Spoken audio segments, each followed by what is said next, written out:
going on, everybody? Hello, welcome, and thank you for joining us for anything and everything rock and roll. Of course, with a little bit of ADD. I'm Zach. I'm TJ. And I'm Robin. And I'm glitching out again. And you're listening to Rock Detention. I don't feel tardy, but at Gentlemen, least Max Headroom's here again. It's all good. Gentlemen, how are we doing? It is so great to see all of you. I knew this was going to happen. I knew it. It was working so well. Surprise guest, Max Headroom. We'll take it. Oh, whatever. It's all good. Gentlemen, what is going on? Robin, let's see, you're in Austin, and it is South by Southwest, correct? Thank God it's over. It's over now. It's done. So I've missed it. Hey, and so is my glitching. I hope. There we But, go. no, it's back. Damn it. Anyways, yeah, South by's over. Thank God. Because it was a madhouse. And I actually, I hit a guy on a scooter with my car. What? Don't worry, everybody's okay. There was, luckily for the whole situation, there were 3 police officers standing on the corner. And Was it his fault? Yo, totally his fault. I came straight up to the light like it was. Yeah, this is ridiculous. I'm telling a dramatic story and I'm glitching all over the place. Yeah, I'm sorry. I'm not laughing at the story. No, I'm I laughing at you. I'm kind of doing both. But yeah, I had a clear green light. Like it wasn't even. I wasn't at the stoplight and it turned green and he just ran his. It was a clear green light and he just ran through it and caught the far end of my car and he was okay. Just I think his ego was bruised, but I'm pretty sure they arrested him. Thank God the cops were there because so you don't have to worry about like getting sued or anything. They actually I think one of them even said like they had their little camera on, so they righteous. But yeah, so they told me, I gave a little brief statement and they were like, "You're good." So right on. Well, dude, I do hope that he's okay, and I'm glad that you're okay, obviously. Wow. Well, sounds like a craziness. Now, you played several times during South by, correct? 7 times? Yeah. Well, what I'm seeing was is that this. 12? 17? It's 17. Yeah, I had 4 Eddie V's gigs, and then I did 2 of my own, and then I played a showcase with a girl from LA named Lily Rose. So yeah. Right on. I'm not laughing. No, I know this is ridiculous. I think I'm gonna switch. I'm gonna switch to my other one. So I'll tell you what. Do you want to do that right now? I'll talk to TJ for a second. And just go to your other camera. Oh, everybody's seeing my other camera right now. This is a great episode. This is a great episode. I love it. In fact, I think there we go. Do this every week. Fixed. Thank you for tuning in. This has been great. Yeah. They can see can see me now, but I'll fix the lighting here in a second so I don't look like freaking washed out. Okay, well, so we only see your ceiling. Yep, I'm switching cameras, don't worry. Okay, righteous. Camera 1, camera 2, camera 1, camera 2. Thank you, Wayne's World. TJ, what have you been up, homie? What have I been up? Yeah, what have you been up to? I don't know why I said what I said. I don't know. Just living life, living the dream. Okay. No traveling. I made a promise, no traveling in February and March. I know, because we haven't seen the see ya bye text that we usually you get. guys have been giving it to me. I know. TJ that's not always texts us, see ya, bye. Well, it's always that clip from the cable guy. Mm-hmm. Yeah. And I've never seen that movie. That's okay. You at least get the reference. Yeah. Absolutely. Well, now there's a new commercial with Jim Carrey. Jim Carrey. Please tell me he's driving a Camry. No, that would be great. No. But there is a new commercial, and it's the cable guy, and I'm sure it's referencing that movie. Yeah. But have you seen the commercial I'm talking about? It comes up on Hulu all the time. That was a Super Bowl commercial. So. Oh, was it? Yep, Okay, yep. righteous. I didn't watch much of the Super Bowl. Sorry. That's okay. I fixed It's all my good. lighting. You did, but you're still glitching. I'm not glitching. Well, we don't see see your you. ceiling. What? Why do you see my ceiling? Oh. You have to go into. Hold on. Uh-oh. There we go. It helps to click OK. Righteous. Well, we Still see don't your ceiling? you. Okay, screw it. You're gonna see my ceiling. They see me. That's all that matters. Can you go into Skype? Can you go onto the settings? I'd have to leave Skype and come back because I've switched it on my end. It did this last time with Randy. I don't know. I give up, but I'm here. Don't worry. Okay, right on. Like you can't go into the bottom right hand of your Skype I and did. and just okay. Yeah, that's what I'm Well, saying. Like I went through and looked at all my settings and switched it all over, and on my end, I'm seeing the correct camera. So I don't understand. But Tosh says the fans see me, so that's what matters. Hey, Oh. there we go. There Hi, we go. Tosh. Great to see you. I'm glad you're tuned in. Thank you for watching. TJ, so any good shows out there in the north lately? I saw Slash, Miles Kennedy. Dude, I saw Slash last week. Great show. Absolutely. Great show. Coming up we'll see. I may or may not go to Steel Panther on Friday. Where are they playing? The Fillmore, which I've never been. And Okay. then Saturday, the Darkness are at the Varsity Theater. Dude, that's awesome. I have the Darkness on my calendar. They're playing in Austin and Nashville. Yeah, and then they're also playing in Tampa and Orlando, which I might hit one or both of those. Of course you would. I love that. Robin, so tell us what who we got coming on today. What is the agenda for tonight? I'm very excited about this one because this is an interesting episode because we're bringing on film guys who are also musicians, but they're coming on because through happenstance, I happened to meet these guys while they were making a documentary about music venues during the pandemic and them surviving and all of this. And the documentary is called 1 Year Dark. It's now gone very on to very well titled. Yes, must I add. And so they came to the Elephant Room, which is the club that my dad books. And so they came and interviewed my dad, and I just happened to be there. And so they interviewed me, and we became really, we became good friends. And then they came back during South by and wanted to interview me again. And so I've been Why would super, they do that? I'm scratching my own head, don't worry. But our guests today are the fantastic Andrew. Well, they just left. No, Andrew just left, but the fans don't know that yet. We took too long. We took too long. I was trying to put my Panthers hat on. There you go. Well, I'm just gonna bring him on, and we're just gonna get this going. So, I gotta switch my camera again.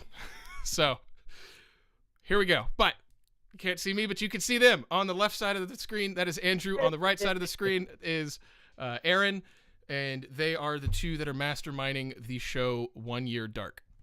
Are they on? They're Are they on. live? Yeah, they're on. Okay. Oh, yay! Hello. We are here. Okay. We have gravitated from the waiting room to the detention room. There you go. You are now in detention, my friend. It feels good. Yeah, man. What's new in y'all's world? Are y'all both Austin cats, or are y'all from out of town? Both born and raised in San Diego, and finding ourselves here in Austin, Texas right now as we've captured the first South by Southwest in 3 years. But yeah, both born and raised in San Diego, and we didn't know each other until about a year and 3 months ago, and we've currently been working together for about a year and 3 months. So, Dude, I love that, and I love San Diego, by the way. Us too. I've been 2 or 3 times. I've been. How far are y'all from like La Jolla? 20 minutes. 40. Right on, dude. Depends on where you are in San Diego, but yeah. So really, you're it's California, so you're only like a mile away from La Jolla, which takes 40 minutes to get there. Ah. It's not as bad as LA. It's a little less than the LA math, but Sure. it's pretty close. Pretty close. What's y'all's like crazy 6th Street district called? Is it like the Green Light or something, or Gas Lamp? But it's not PB? even. Is it gas lamp or is it PB? It's either or, and it's maybe 10%. It's like of what 6th Street is like down it's like here. Red District or Red River versus 6th Street. Yeah, It's- Red District is something else, man. We don't talk about that on this Talk podcast. about Red District. That Speak was for Red yourself, Zach. that was in the notes. I forgot. No, if you have a red light district story, please tell us. We'd love to hear it. Andrew is definitely not the person with a red light district story out of No. anybody, that's for sure. That is true. That is true. That's fine, man. I too have no red light district stories, so we're on the same page. Yeah, dude, I love San Diego. Been there several times. It's so chill. It's definitely I'd go as far to say as it's my favorite city in California. So, Us too. Agreed. I'll speak for myself. It's a hard place to leave. If I would go anywhere, it would be Austin. But apparently, on all the like graffitied on the walls, it says, "Please don't move to Austin. We can't take any more people." So I can stay in San So Diego. I guess, It's fine. we'll stay. so are y'all just like staying in the Airbnb in Austin for an extended period of time? Airbnb art right behind us. Right? Very Oh nice. man, Very nice. you fooled me. I thought it was something that like maybe one of your girlfriends made you or something.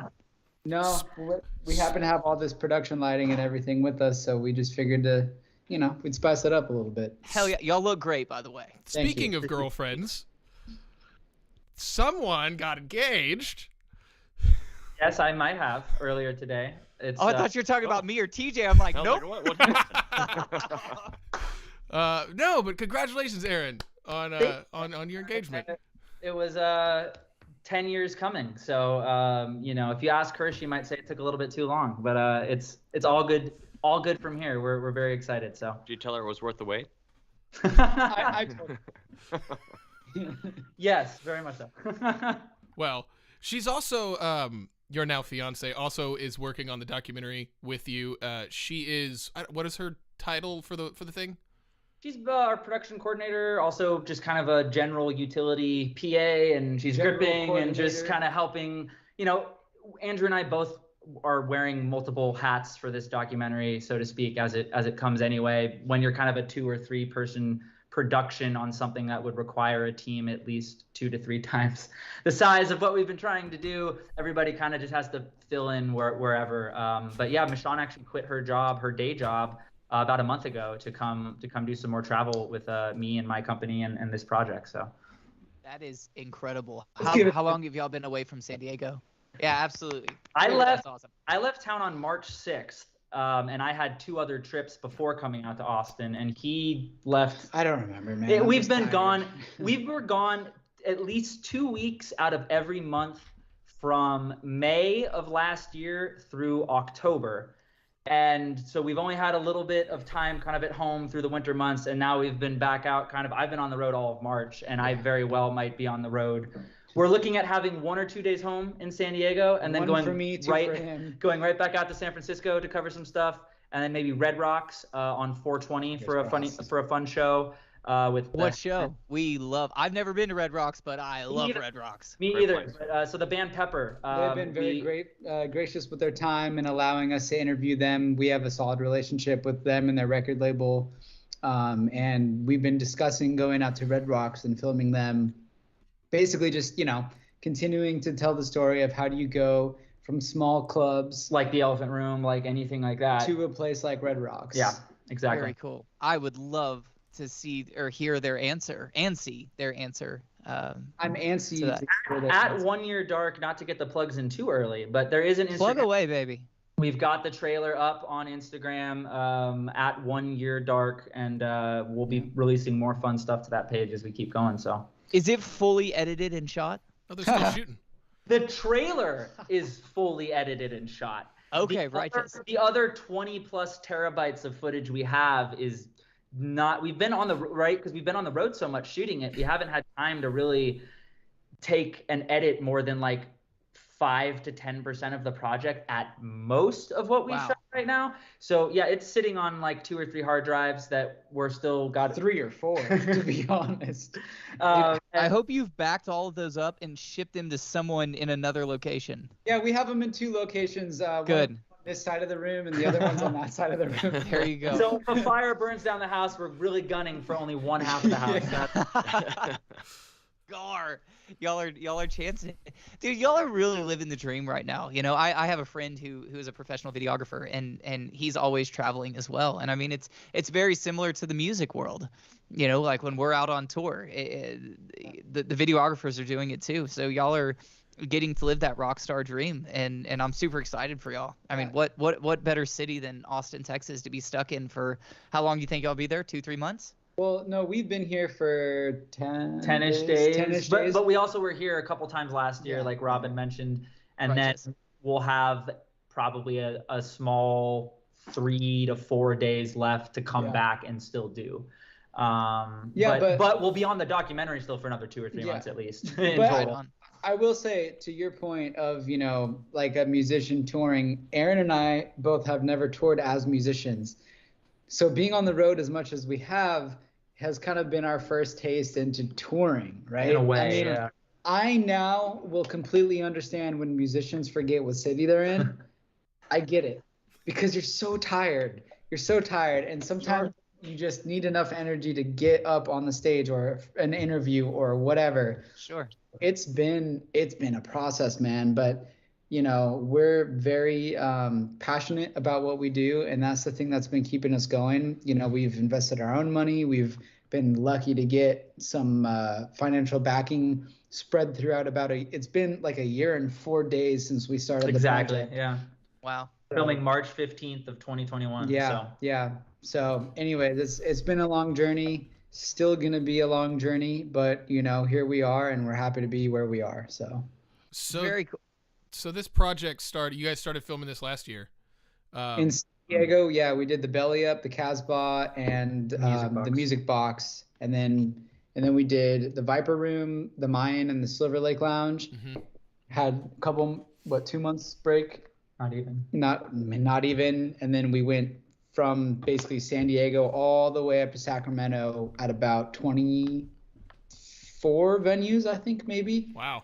And we did that in 12 days. So we were hitting 3 to 4 venues a day. Oh, we interviewed over 80 people in the span of 11 days. I have definitely never been so exhausted in my life. Sounds like it. But it was a whirlwind. It was fantastic. So where did the idea come from? What grabbed your attention about specifically music venues and struggling during all this? Well, I mean, we're both musicians. So,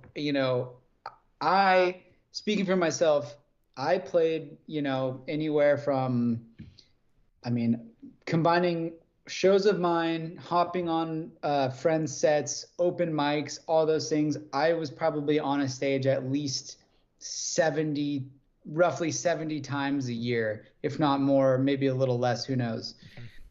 And I had just released an album. Was it like February of 2020? 2020. My album release show, I think it was March 7th of 2020. And great window. Great time. I mean, then the world shut down, and as a musician myself, I was affected. And then I started, during the pandemic, I started seeing all these venues struggling, and also not getting the word out correctly of like how they needed help. Mm-hmm. And my idea was way smaller. It was way smaller.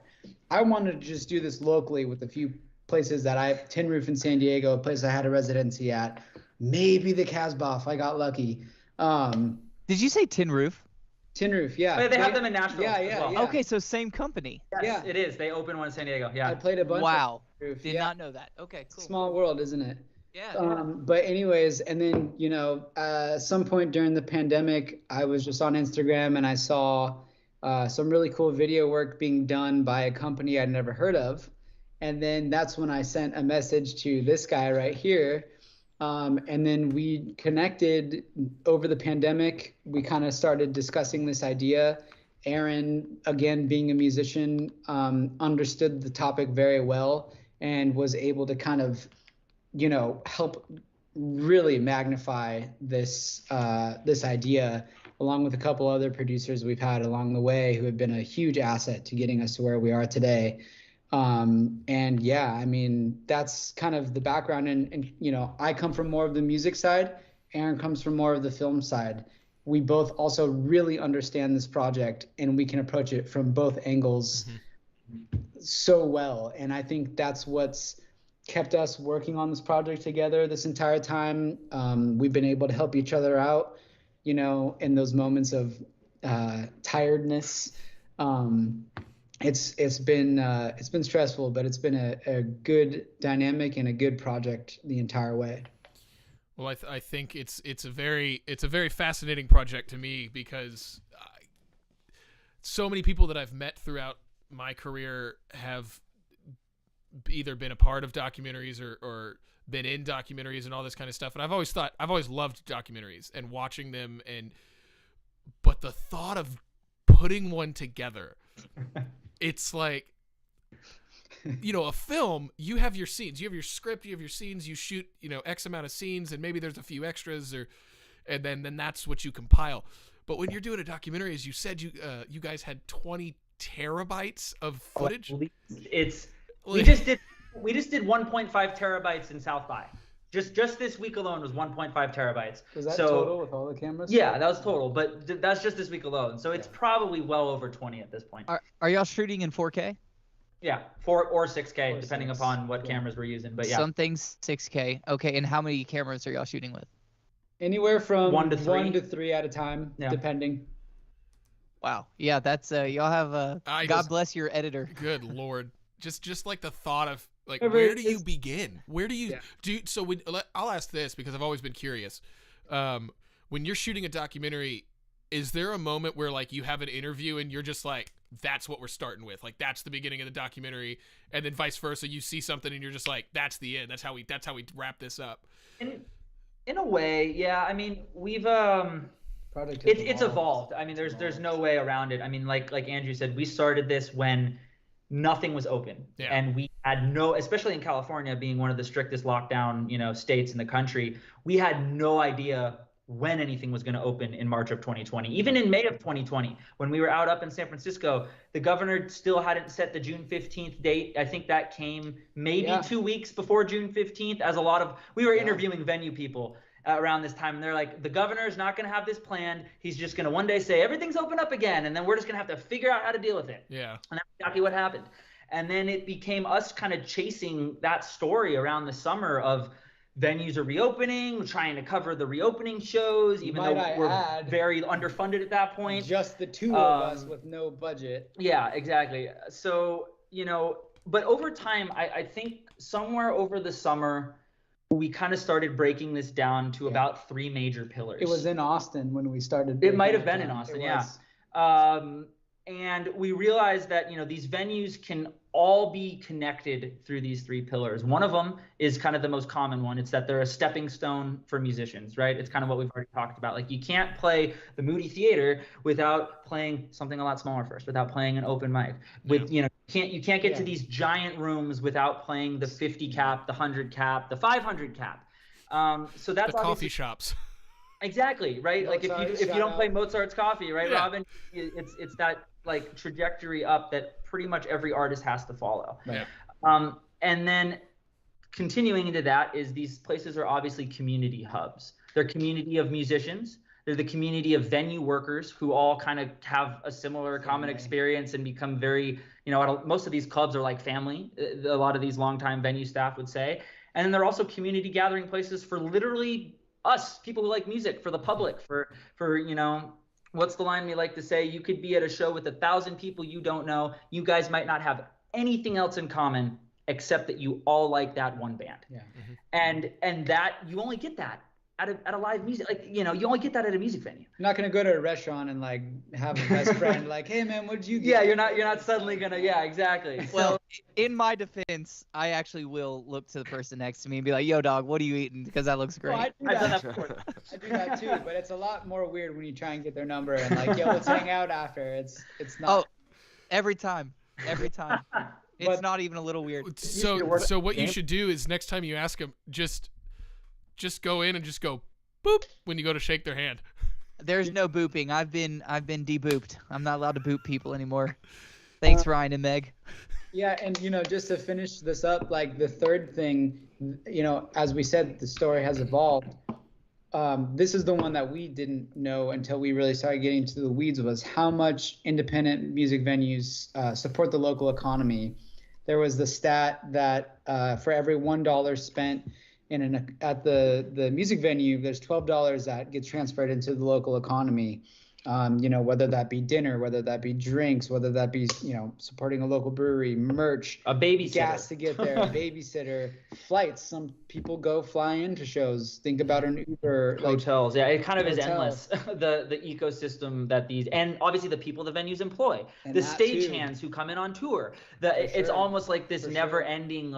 We really want to do a visualization. We want to hire a good animator, and you start at one venue. And then you start seeing all the big ways that this comes off to affect a local economy. Even the bar next door to the venue, you know, we went to more than enough places. One of them, August Hall in San Francisco. There was a bar, literally, it's a great venue, probably 2,000, 2,500 cap, I'd at least imagine.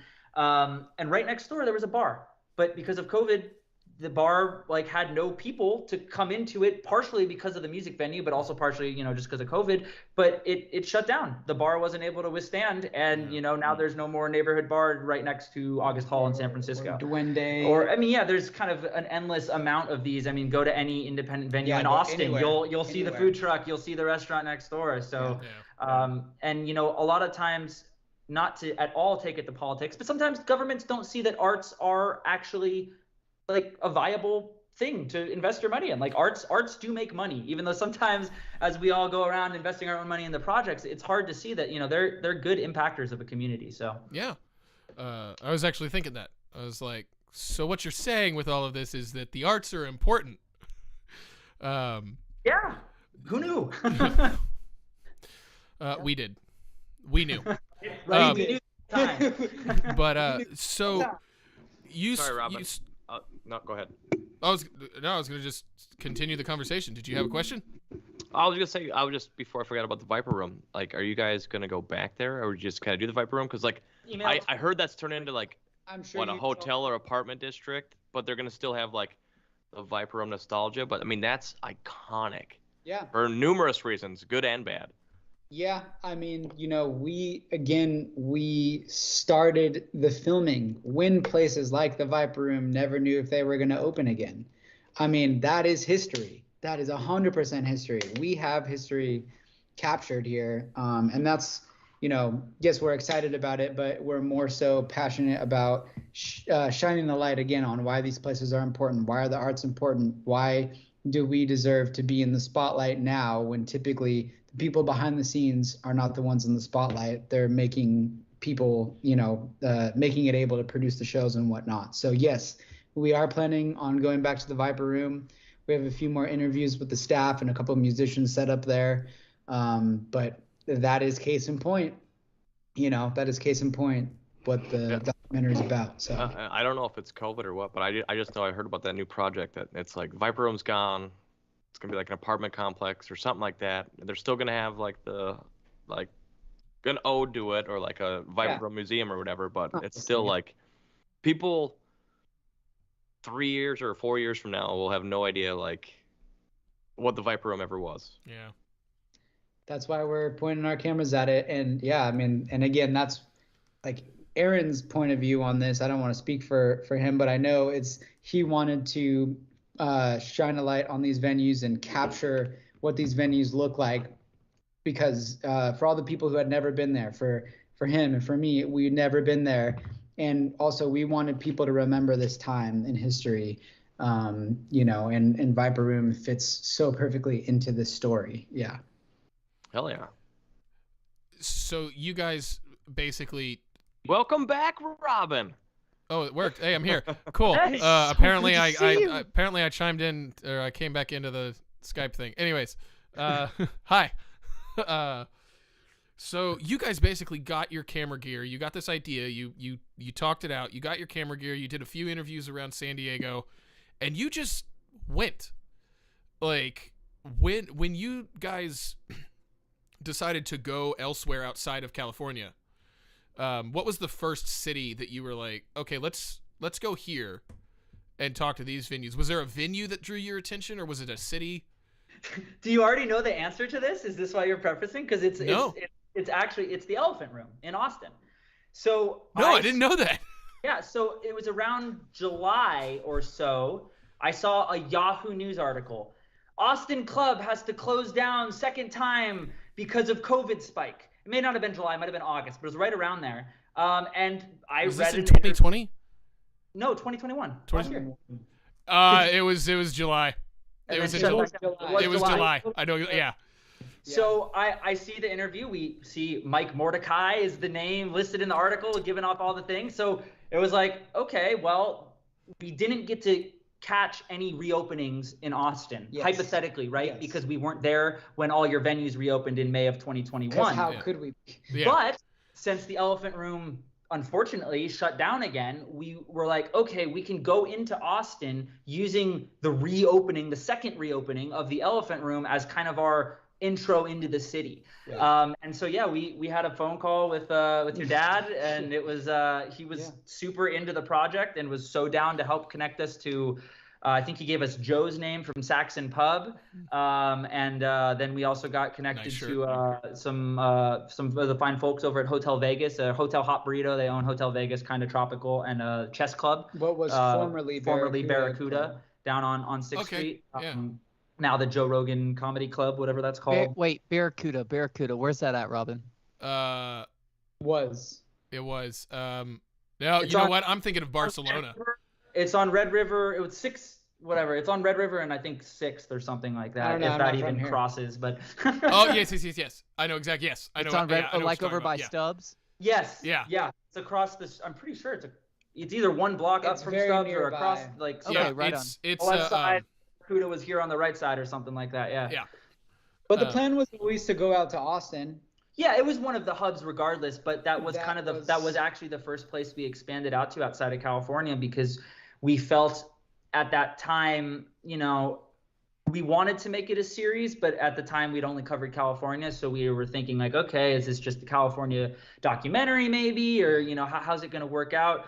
But once we felt we had kind of a viable option to get into Austin, and then once we started filming here, actually, like Andrew mentioned earlier, when we were talking about the pillars, we didn't really come up with those until we came to Austin. And then we realized that, oh shit, this is kind of, it's not the same story. Everyone was kind of thinking that like, oh, you'll do a closed down venue in Austin, it'll be the same as Sacramento and the same as San Francisco. It's not. It's totally different out here. And, I think that was really a great first city to expand to, the live music capital of the world. And it let us know that like we need to also go outside of Austin as well, because we know that Nashville will have its own individual unique taste, and we know that Miami, Detroit, where we've been, will have its own unique taste, and New York and Miami, it's all different.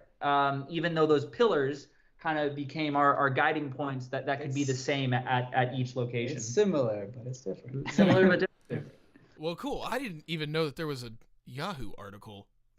There was a headline. You were like either a top story on Yahoo. You were in the top 8 feed, because I check it every day, because that's just I'm one of those people. Yeah, he just calls me. He's like, I have our Austin in, and I'm like, fuck yeah, let's do it. All right, let's go. Robin, you've made it, buddy. I didn't do anything. The Elephant Room made it, not me. Okay, well, I'm not even in the article. That's what I'm saying. I didn't know made it. if I was in it. Your last name is in the article. Yes, my last name is in the article. And in the podcast. We have our own cameras pointing here, so we're still filming. Oh, cool. Oh, nice. Well, I can send you a recording of this. So. Filming? There we go. The memory card's full. Okay, so it's not filming, but I'll just pretend it is. But well, cool. Can't wait for our Netflix debut. Well, that. Yeah. Well. Learning what y'all have learned about music venues now. What do y'all have a different outlook on music venues? When are you buying a music venue is what we're asking. I'm buying merch everywhere I go. Clearly. Whole new wardrobe. I mean, I guess, it's not like I was necessarily ever under the presumption that music venues were like a just hand over fist raking in the money and hiding it from all the rest of us.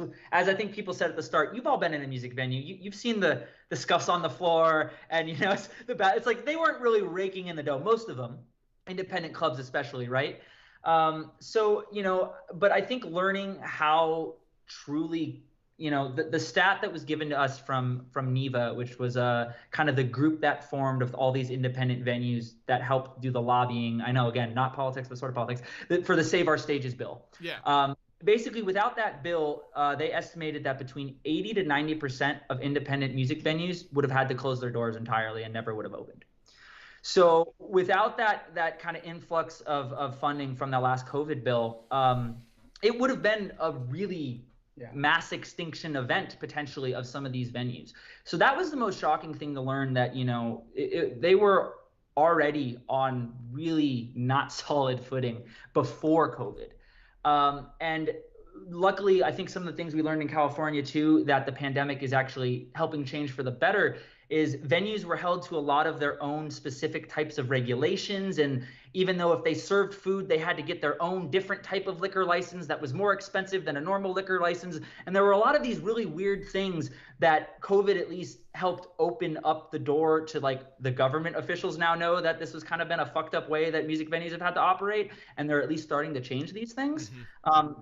Personally, from all the venue operators we've interviewed, it's a stressful, like, if you're owning a venue or even booking at a venue, someone like, Mike Mordecai, you're there 5 to 7 days out of the week, and there's probably, especially if you're booking music, at least every night, you're going to be there, and that there's almost no way around it. It is kind of like a film, to a film set to an extent. You're working long days, and if you don't absolutely love it, and that's what I can say about every venue owner that we have interviewed, they are only still doing it for 15, 20, 30 years because of the passion, because the stress is there and the money is also not necessarily that great to be there, that if you don't have that third thing of the actual, like, I just fucking love this, I want to be in live music, this is what I need to do, then owning a venue probably isn't for you. So I mean, I will say that's one of the most important things I've learned. But I mean, to finish up my small bit on that is just that I've also really had just a better understanding of really how important they are. It's not like I had ever necessarily taken them for granted or taken live music venues for granted, but it definitely was. It was very important. They're very important to all those pillars we talked about: communities, to artists, to the economies. And I will always now be a massive proponent of independent music venues, even more so than I was before. So yeah, I mean, you look at corporate music venues, like something like the House of Blues, which, don't get me wrong, I've seen some great shows at the House of Blues, but they have that. That they have the corporation behind them to kind of help keep things going. I would even though Eddie V's is a restaurant first and foremost, they have live music 7 nights a week. It messed with their sales when they didn't have live music. Like, it dramatically messed with their sales. Yeah. And well, I don't want to say dramatically, but it did. There was like a noticeable, like, tick down. And people asking every day, where's the music? And so with those, while we love them, they're great, especially for working musicians like myself. They've got a cushion underneath. But when you're talking about someone like, Tin Roof or the Casbah in San Diego, or Jackson, all of those, it's like they, like, when this, because I remember I was playing the Houston Rodeo. And we were about to go on stage in, like, the big dance, they have a big tent dance hall at the Houston Rodeo. So we're literally getting ready to walk to the stage to play, and my phone buzzes with, like, several people texting me like, "Hey, they've canceled South by," and I'm just like, well, okay, this is a little bigger than I thought it was going to be. And I just remember, having a conversation with my dad. And he was just filling me in on a conversation that he had with the former owner of the Elephant Room. And he's just like, yeah, we're going to do what we can, but it's probably gone. It's just, we love the place. We love, it's a home, but we were preparing funeral rites, basically. Like, we were getting ready to get rid of it. So, thank God it's still here, but yeah, it's these small music venues. We have to protect them at all costs. So, thank you for making this documentary. Yeah, you're welcome. And and the reason why is because it's not just venue; it's people. There are people that make up the venue. Yeah. And the thing, the big thing I realized was, again, how much the local economy is supported by the independent venues, but the actual thing I've kind of been thinking about over these past few days is how long people stay at the venues. When they finally get an opportunity to work there, they don't leave unless, sure, there are situations and circumstances. But I mean, I can't I can't remember how many people we've talked to at these venues that I've been here for 10, 15, 20 plus years. And that's not an uncommon thing, you know? Did y'all talk with Will at the Elephant Room? The bartender? Yeah, the bartender. Been there forever. We didn't talk to him on camera, but I have spoken to him. Okay. Yes. Yeah, he's worked there forever, right? Yeah, I mean, like, I remember when I would go to the Elephant Room, like, during the day when I was like 5 and 6 years old, like, he was there. And I'm 32 now, so That's nuts. So, but yeah, I agree with you.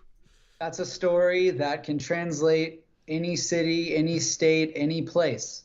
It's just it's human stories. It's the roots of the project, you know. And we joke, our subjects at the Elephant Room, they're not subjects. Like, these are real people. These are real stories. This is a documentary, and we capture like the truth of people's lives and how they live and how they're being affected.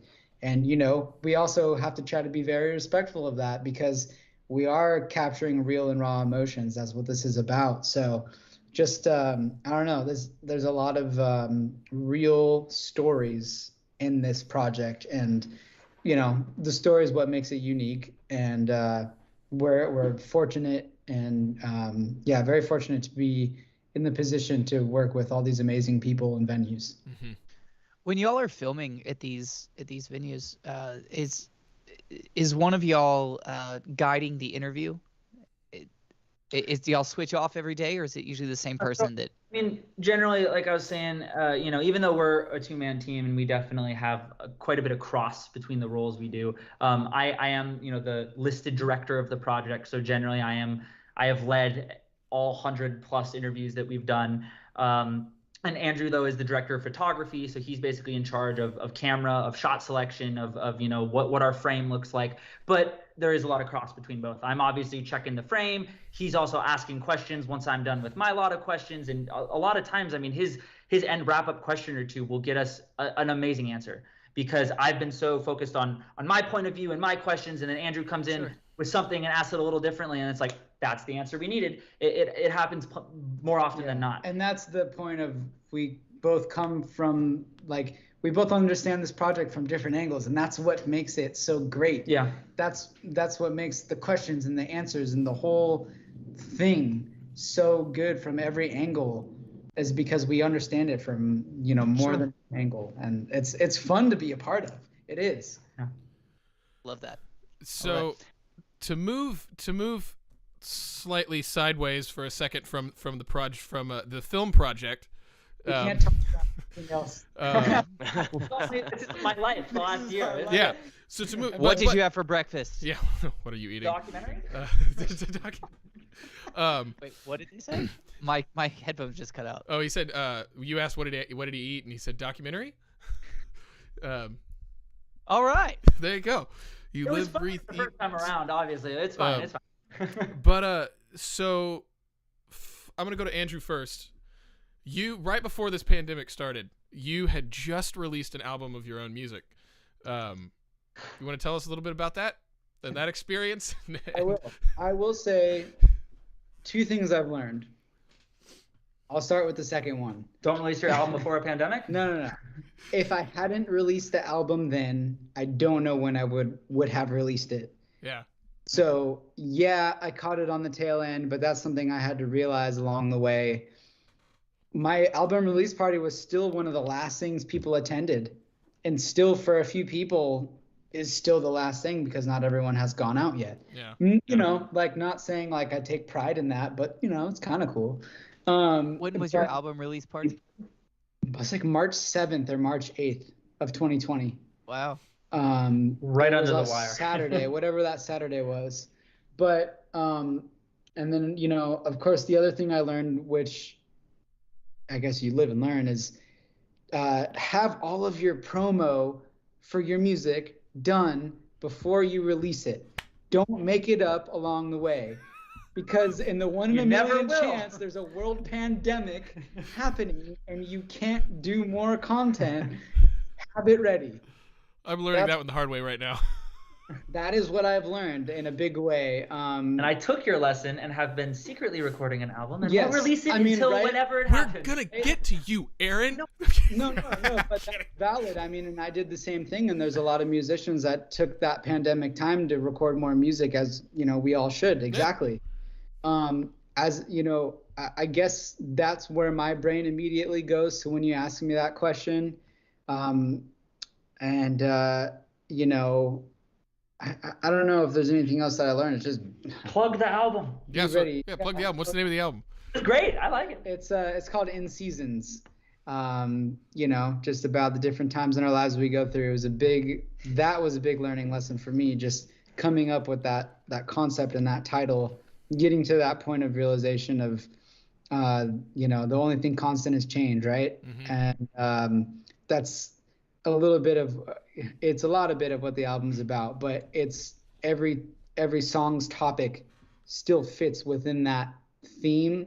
And that was the first time as an artist I wrote something cohesive in that way, where even though this might seem off, at least it made sense to me, and that's, you know, all I care about. But I was very proud of that album. It took years to make, and then in a couple weeks, you know, wasn't able to support it as much. But I don't know. I really do miss performing. I love being on stage. You know, this documentary has unfortunately made me cancel a lot of my shows. It's postponed me from being able to be back on stage a lot of the times, but it's been a blessing in disguise to meet venue people along the way and great people along the way that you know, support my artistry, and the doors open whenever we come back for both of us, which is great. What genre is your music? It's a crossover, like jazz, pop, funk, rock. Okay. It is, Everything. All A right. little bit of everything. but it's good though. It's a good version of it. It's a very digestible genre. Okay. All right. Where can we find In Season? You can find In Seasons on Spotify. So everywhere you stream music? That's the one. Everywhere you stream music. All right. Well, we'll definitely put a link to that in the description below. I can attest that it's good, and there's more music coming along. Good. And the new music's even better, I think. But Man, you got a great hype man, man. Yeah. Hey, Aaron, you're pretty great. He knows. He's been hearing it along this documentary process, and vice versa. fair. He's been Well, showing. let's switch over to now. Aaron, you are getting ready to release your first collection of music, right? Wrong? Hypothetically, I mean, you know, I've been playing in bands since high school. You know, there's a SoundCloud page out there somewhere that someone could find with just demos of me being 14 years old. So, you know, it's not like I've never recorded music before. Yeah. But this is the first time. I mean, I was in an ill-fated band that did the whole thing I'm sure everyone on this chat is familiar with. We were like, all right, we're going to write all this music. We're just going to work in secret. We're going to record this album. Then we're going to come out and launch. We played 2 shows. Then we broke up after we recorded a 6-song EP. It was utterly that was right before the pandemic. That was like end of 2019, 2020. And then, the pandemic happens, and I find myself with more time on my hands than I literally have ever had as an adult ever. Like, just, oh shit, what am I going to do? And, you know, music had, since high school, become that more of the hobby thing. Obviously, like, I have my own production company, started doing film full time. So it became, well, I befriended a great producer, Sean Tolley at Clarity Recordings down in East County, San Diego. He's got a killer home studio that you don't even know is a home if you just take pictures inside the studio.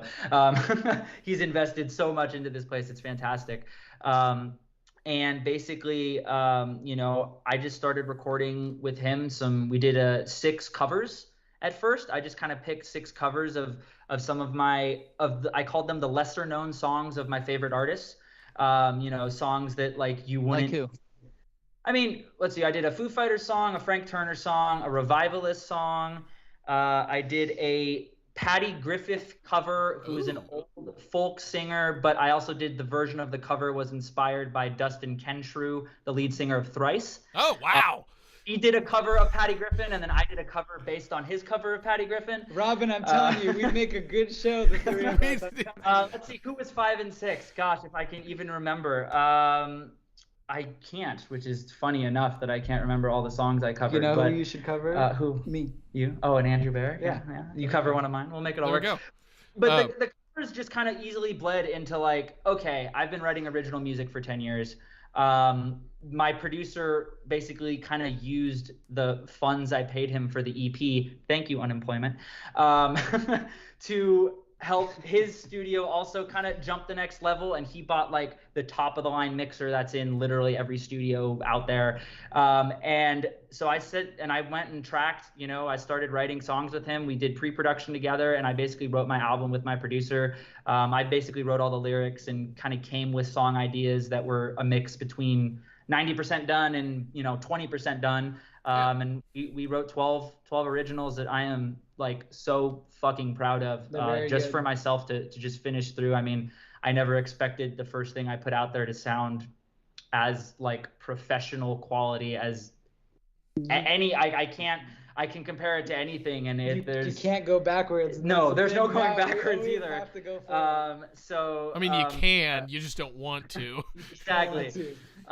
So I actually got the first mixes of those back like 2 weeks ago. Nice. And they are so stellar, and I'm sending my notes out. But when you'll be able to hear them, I don't know, because as Andrew mentioned, I have learned I'm going to have 12 music videos done, and I want to have every piece of promo done, because I believe in what we've done so much with the music that I just want to make sure that it's not going to be heard by 4 people. Right. Right. I mean, I know that's always a hard thing anyway. Or 40 people for 2 weeks. But I want to try to give this music as much of a chance to stand on its own 2 legs as possible. And I want to have a marketing budget behind it before I release it. And, I've got a band ready together if we ever want to start playing shows once I get off the documentary. He's probably the lead guitarist right here. See. You need a drummer, let me know. I probably do. Let's never know. But well, cool. Well, that's awesome. Yeah. And probably being a musician helped you on this documentary a lot. So Sure, definitely. Well, I'm excited I'm gonna go look up Andrew's music immediately. Nowhere is the jam. That's Okay. out. Look up Nowhere. That's the bop. So, and you're under, like, your music's just released under Andrew Barrack, right? Are you releasing yours under just Aaron Roberts? No, you can pre-follow me if you want at The Wasting Light. I think. I think I followed you already.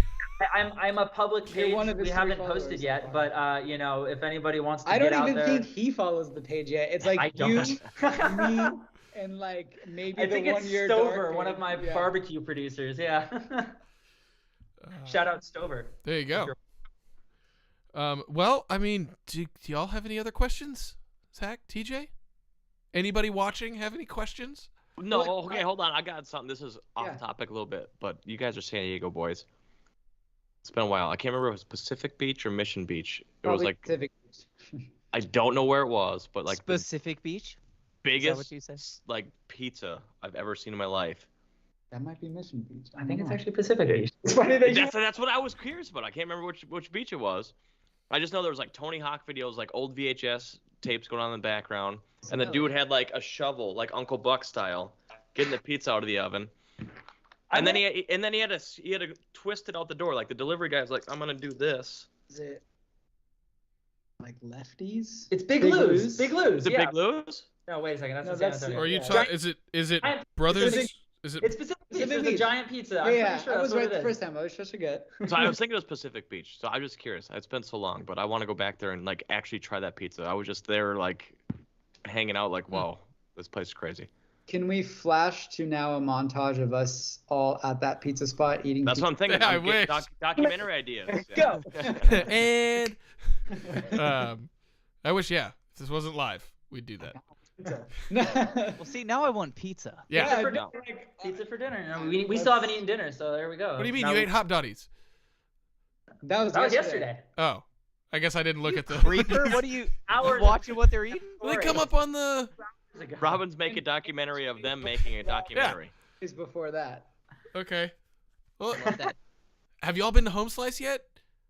Is that where we need to go? I have, but I haven't. They haven't. I smelled it. It smelled fantastic. It did smell very good.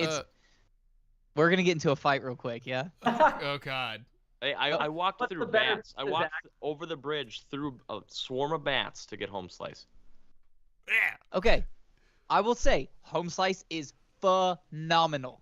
It is very, very, very good. And who are you gonna make fun of?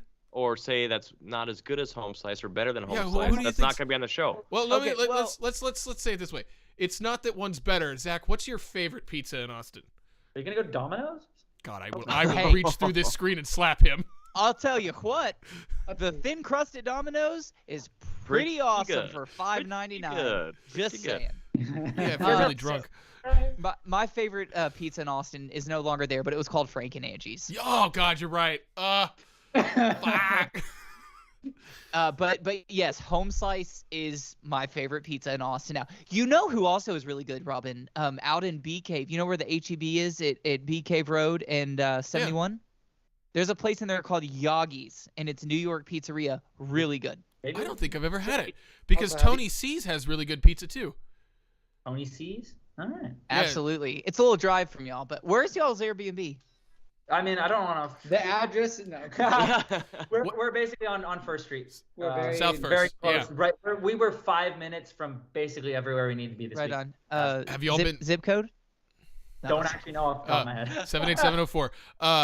Sounds right. So, have y'all been to El Taquerito? Right there at the corner of South First and Old Torf? Is that the other place we need to go?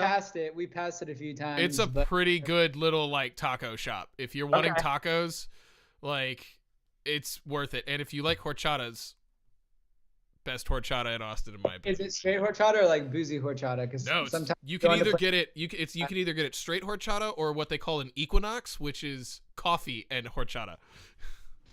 Interesting. Andrew's leaving. We will be at El Taqueria if you want to meet and greet. What's that? They're closed because it's a Monday or Tuesday in Austin? So, well, cool. Well, this has been a blast. I'm really glad we got to make this work, and it was probably smart of us to wait a week because we were going to try to do this last week, and South by Southwest was just that would have been way less energetic. Oh, by a massive. I gotta admit, you guys, you'll never expect what concert I was at last week. Why we couldn't do it? What concert? Taylor Swift. Slash. Billie Eilish. I was wow. Would not have guessed that. Did she come out like jumping out onto the stage like from like a little platform thing? That's the video I keep seeing of her recently. I think she's like up top stage, and then she had like a ramp, like the perfect size ramp where you could like walk up it, but not like you could probably dive down it, like penguin style or otter style.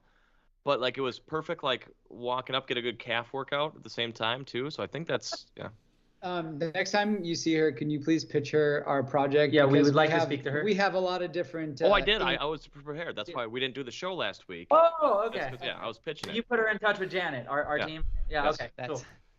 Well, I know that y'all must have all been busy next week. Or I'm sorry. Last week. Yeah. Also next week though. Also next week. No, last week because for those of you who are listening who have been watching since day one, y'all know that Robin and I talk like 1 to 7 times a day, and I don't think we've talked much this week. No, I think we've talked like 3 or 4. Once. I think we talked like in total like through all of last 2 weeks because the week before that I was in Ohio seeing my girlfriend, and so I don't usually like when we're together. I don't usually answer my phone a whole lot, and then I got back and it was South by, and that's just madhouse. I get it, dude. So I know you've been busy because I ain't heard from you. Yeah. Like if there were analytics on our like group text too, like the low point. Yeah, usually our group text is going a couple of times a day. Yeah. But I don't think it's happened in the last 2 weeks. Like I think I only played Call of Duty with Randy in that group once in the last like 3 weeks because I've been just swamped with everything. But and usually like every 3 days there's a see you bye text from me for traveling. Yeah. But it's kind of nuts. There's been none. But this has been a blast. I want to do this again when y'all are like almost done with it, or maybe after y'all are done with the project and you're still in the editing phase before y'all release it, just to catch up and see where we are. And Zach, what's up, Zach? Hi, how you doing? I'm your tallest fan. That's true. When are y'all planning on releasing this? And where? Yeah, I will wear a bow tie to this Yes. event. Oh, good. Well, you're invited. But that's Bow it, tie just a bow tie. If you didn't know. I mean, look, we want to get this out as soon as possible. What is going to delay that is money. So if any of your listeners are independently wealthy to the tune of $100,000 to $300,000+, they could help get this thing out this year. Or if you could do it right now, we'll release it right now, tonight. 100,000 next 10 minutes. Yeah, we'll edit it. Taking calls. Right. 2 hours. Well, 3 hours. We'll get it done. We'll get it out. I mean, so yeah. I mean, we are aiming for fall, winter of this year. Okay. For all intents and purposes, that is what I sure as hell hope to be doing, because boy, we're still working on this project. I think both Andrew and I are gonna be like, God damn it. We have our lives to get back to. Thank you very much. You know, if Netflix wants to buy it and put it out in spring of 2023, we're not gonna say no. Sure. So, you know. Do you have a tentative location? Like, would you want to do it at South by Southwest? Would you want to do it at one of the film festivals in San Diego? Thought of doing it at a venue or a couple venues, or maybe even touring it to, like, if we end up with 8 cities or 10 cities, doing like a premiere in each city at, you know, whatever venue makes the most sense for that city. Or fundraising events. Do you guys have venues as well if we need to? But do you guys have an Alamo Draft House in San Diego? We do not, but it would be an amazing. Yeah, because I could see them as a company getting on board with something like this and like helping promote it when you guys are ready to put it out. You got a theater and they're in all over, well, a lot of them. So. Well, let me tell you what I'm getting at. There was a purpose of me asking this. 2 things. Once it is released, I would love to do a follow-up podcast interview with y'all. And see, you know, where are they now? You know, see, I'd love to do that. And if as they're doing one on us, like, where are they now? Not very far, but. Whoa, that is negativity. No, it was a joke. Okay, well, you need a comeback story. We haven't done a podcast in a month. We can make fun of ourselves. Okay, well, all I was gonna say is if it makes sense and you're in either, you know, one of our cities, you know, we definitely would love to be there and cover the story. So we should do a bombardment, like a 3 cities, and we plan to get to Nashville, so we should hit all of you. So, well, Nashville's a great city. And then man. we could do what we want in this episode and go like this, and then we're eating pizza. Love it. There you go. I love it. Righteous. This guy knows how to produce. Yeah. But we should do like a surprise like interview thing, like while you're like at the red carpet, be like, hey, where are you now? How's it going? Like, just run up and like. They're like, we're right here. Like, we'll only allow that if you bring the pizza to that moment. Done. And a Rock the Tension poster. We need a little background. We have really good pizza here in Nashville, so. We also have, and I can't believe I'm gonna say this. Capital of the world, right? It's the music. It's Music City. What did you say? It was a joke that went very flat. It's okay, man. It's the pizza capital of the world, right? I mean, sure. Man, this guy, I love it. You know what? Sometimes you just gotta throw the pasta up to see if it sticks. Now that we've lost all our New Yorker fans, you throw 9 out of 10, and whatever works, it's 1 out of 10, and that's why I'm not a comedian. But what were you saying, Robin? I said, well, now that we lost all our New Yorker fans. No. Before that, you were about to say something of substance. Me say something of substance? You were gonna say something important. Oh, I was gonna 1985. Car. Fuck off. But no. So Nashville surprisingly has a really good Mexican food, Tex-Mex inspired place called Super Rica, and I'm saying that as someone who grew up in. Zach and I both grew up here in Austin. We went to high school together, so it's like we grew up in Tex-Mex world, and I would like he can vouch. We went and he took me and he's like, I was eating this and I got about 3 bites in and I was like, I actually asked the waiter. I was like, hey, is anybody here from Texas? Because this is like slightly higher quality like Tex-Mex. And he's like, oh yeah, one of our owners is from Texas. I was like, I knew it. Like, oh yeah, dude. I mean, it is. I'll say it. I have no qualms of saying this. It is my favorite. Only the chicken suiza enchiladas. That's the only thing I'll get. It is my favorite Tex-Mex.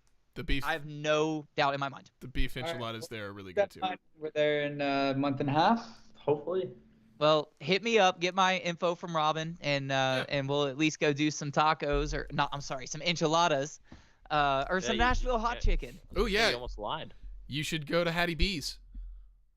Or Party Foul. I really like Party Foul. Where you tell us to go food-wise. So. We love food recommendations. So. You like food? Yeah, we like food too. Right on. Well, gentlemen, this has been an absolute pleasure. Thank you so much for being on here. We are super stoked for your journey, and we definitely want to catch up with you in the future. So please keep in touch with us. For all those who tuned in, thank you for being here. We love you, and we'll see you very soon. TJ. Yeah, thanks, boys. Andrew, Aaron. I'm not gonna do the Key and Peele.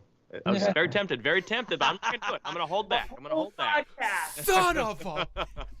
I could have. You were sitting there contemplating this whole time. I was. That's why I've been twitching the whole time. Don't say it. I said it earlier. Just saying. I love you all, Zach, Rob. It's been good to be back, and thanks for being our first guys back. And it's fun. We love you all. Keep tuning in to everything they're doing, everything we're doing, and buy merch whenever we have it. They'll probably have theirs first, but buy it all. Anyways, over to you, Robin. Well, as I said earlier, this was a blast. I'm glad we did this. I'm glad we made this work, and I can't wait to talk to y'all again when you guys are either just about to release it or have just released it. And I'm excited to just see the damn thing and see all of the hard work that y'all have put into and Is your face on it? Are you interviewed in it? Yeah. I'm interviewed. Yes! I think I'm interviewed 3 times. Oh yeah. Oh yeah. Dude, I'm gonna heckle the crap out of you do at it. the premiere. I'm gonna be. Let's go. I'm gonna be posting things like as soon as I come up, I'm gonna be like, look at that guy's stupid haircut. Yeah. Jesus, he's so pretentious. The elephant in the room at the elephant room is Rob. Well, Mordecai. the elephant outside the room. They interviewed me outside of it, but they knew to remove the elephant from the room. But yes, this is a blast. I love being back. We're gonna be doing this more often, and we will see all of y'all very, very soon. Oh yes, those are fully automatic Nerf guns in the corner. So yeah, class dismissed. For none of you asking.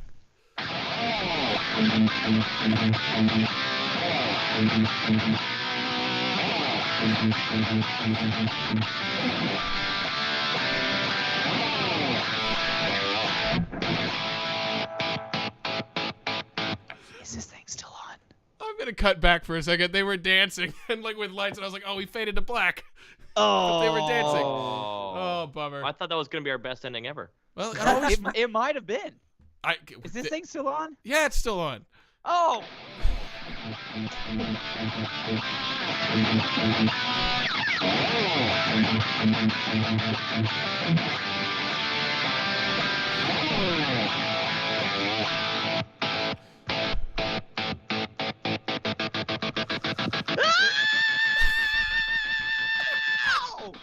Is this thing still on? I'm turning it off now. Thanks, guys. Oh man.